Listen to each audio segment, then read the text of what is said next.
Salam alaikum, amis sportifs, mesdames et messieurs, bienvenue pour une nouvelle émission consacrée à Roland Garros, spécial Roland Garros 2021. Après Federer, aujourd'hui nous allons rendre hommage à un immense champion, un grand joueur de tennis qui a marqué aussi son histoire comme il a pu le faire Roger Federer.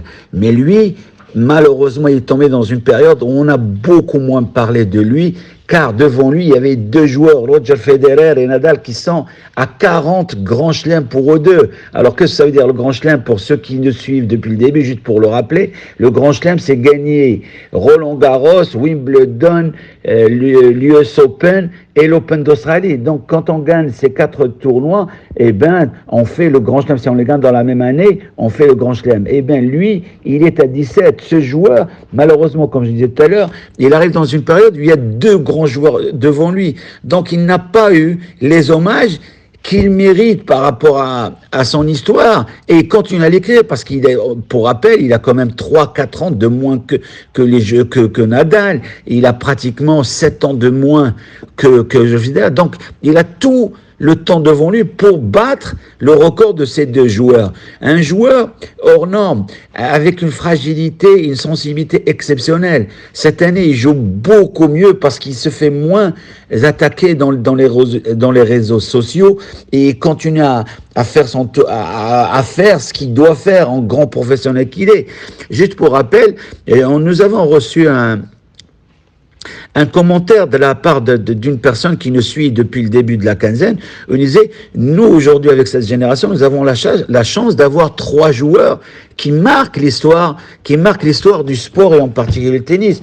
Et de suite, on lui a répondu que nous aussi, on a vécu beaucoup de générations, parce que quand on a vécu par moments, il y a une dizaine d'années, une quinzaine d'années, une génération où il y avait Agassi, Pete Sampras, Jim Courier, les deux Allemands, Boris Becker, Mike Stich, Yannick Noah, là aussi c'est une génération exceptionnelle, où il y avait des combats de titans toutes les semaines à travers le circuit dans le monde entier. Donc chaque temps arrive avec une génération exceptionnelle.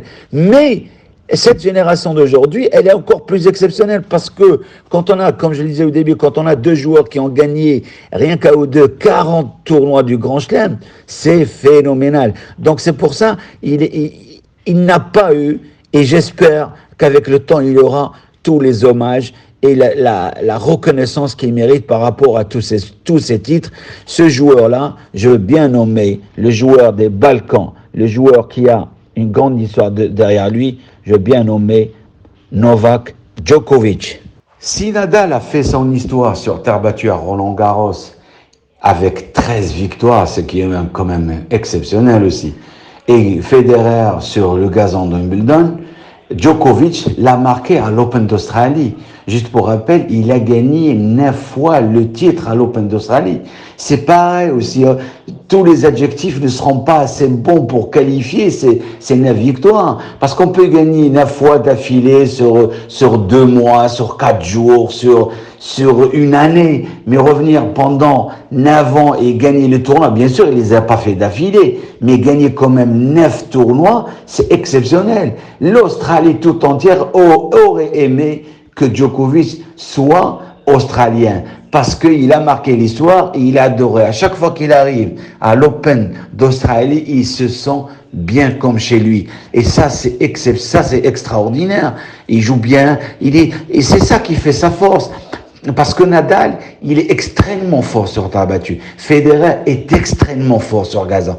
Mais Djokovic, il a réussi à être fort partout. Sur gazon, sur terre, sur dur, partout. Terre battue, partout. Il est passé, il a été fort et il a gagné partout. Et ça, il mérite un bel hommage de la part de tous les amoureux du tennis.